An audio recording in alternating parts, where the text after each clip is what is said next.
Hey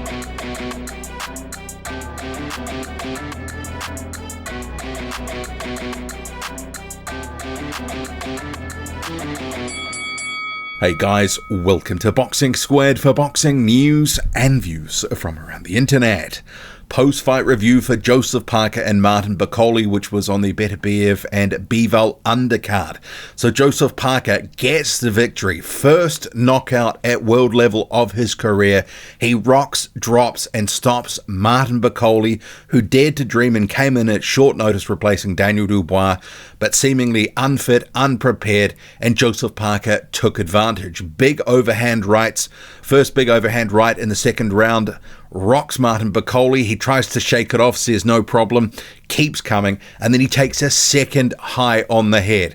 And as you can see, he was wobbling away and then found himself on the canvas. He gets up, looks like he could beat the count. About 20 seconds left in the round, but his cornerman and trainer, Billy Nelson, throws in the towel, calls it off. So huge win for Joseph Parker.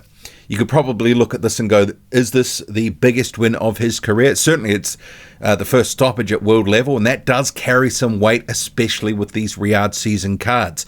It's one of the things that seemingly had held Parker back from getting more regular action in recent times. But big win, good stoppage. He brought the entertainment and he took care and took out the boogeyman of the heavyweight division. No one has been lining up to fight Martin Bakole. The opportunities have been short for Bakole, and he proved why against Jared Anderson last August. Sure, he took this one at short notice, a little underdone, didn't have a camp, but he was doing some preparations for a fight in May, which would have been against F.A. Ajagba. But the thing is, he's taken this one. He took the risk, knowing the risks. It's kind of shoulda, coulda, woulda. His trainer, Billy Nelson, can say whatever he wants about Martin if he had a full camp. That wasn't the scenario here. You got to give Parker full credit. He ultimately also had to take on some risk. Also, the same scenario, had a new opponent that he hadn't prepared for at 2 days' notice. But he was prepared. They had worked intentionally on building some muscle, trying to build some extra power. And it looked like Bakole, who wasn't even wobbled against Jared Anderson, obviously a couple of cracks there in the arsenal.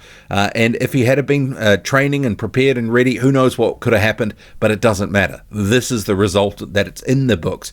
Huge win for Joseph Career. Big run that he's been on in Riyadh season. 4 fights, 4 wins. Don't forget Simon King, but also Zhang Jilei, Deontay Wilder, and now Martin Bakole. So what's next for Joseph Parker? Well, after the fight, he said, who's next? How can I fight for the world title? He said maybe Frank Warren can organize it. He said he'll fight anyone and everyone.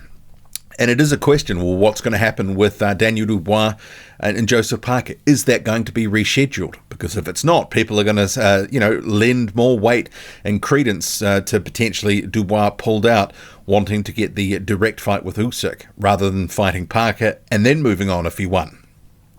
So we'll have to see what happens. Maybe Alexander Usyk will go, this is a fresh fight, a potential fight with Joseph Parker. I'll take that one. Because there are options out there for Alexander Usyk, but he's going to have mandatories as well. You've now got Agi Kabial, who's just won the WBC interim title on the same card that Parker fought on. He will become Usyk's mandatory. So you have a situation, there's going to be a lot of options for Alexander Usyk, and only one guy is going to get, obviously, the next fight. Usyk's only going to be around for 2 more fights in his career that he has declared. And it could even be less than that, could be 1. But I don't see Usyk being back in action at least till the second half of this year. Perhaps Parker, perhaps Dubois, perhaps all of these heavyweights that want an Usyk shot are going to have at least 1 more fight before Usyk ends up confirming an opponent. So you got to say he's deserved an opportunity for a world title. Obviously, with Dubois pulling out, slightly robbed of that opportunity, and you got to give him full credit. He still had to take on this very dangerous, heavy-handed opponent, and even though Martin Bakole was underdone, there were flashes in the fight, especially at the end of round 1, where Bakole did catch up with a sharp right hand, sort of almost like an uppercut, where he caught Parker, and that was probably the most telling punch of round 1. But round 1, Parker boxing well, jab to the body, and boxing smartly. I gave him that round, and obviously things went downhill and fast for Bakole in round 2, getting rocked, dropped and stopped by Joseph Parker, who gets that first stoppage at world level. That had been a little bit of a monkey on his back in terms of he didn't have those sort of stoppages at world level that many of his peers did have. So this is a big feather in his cap, this victory, and it just builds on this really good run that he's had recently. And obviously with the heavyweight division, these Riyadh season cards, there's no reason to think that he won't be in a good fight next, because he's got this win, good performance. Turki Al Sheikh rewards guys who are in entertaining fights that end with stoppages. So I would think at the very least he's going to be in a big, meaningful fight next. Perhaps if Usyk's unavailable, or if a Dubois fight doesn't get immediately rescheduled, what about Agi Kabayel? There are fights and options for Joseph Parker. I'm sure Parker would want a fight with Anthony Joshua. There are a number of different fights that could be on the horizon potentially. But big win for Joseph Parker, and he's really having a invigorated sort of second half of his career after a bit of a lull between 2019 and 2022, and that sort of coincided at the end of 2022 with that loss to Joe Joyce. It's been on the up and up since the Jack Massey performance, or after that, I should say. And this link up with Andy Lee is really proving a good investment in his career. It's paying off.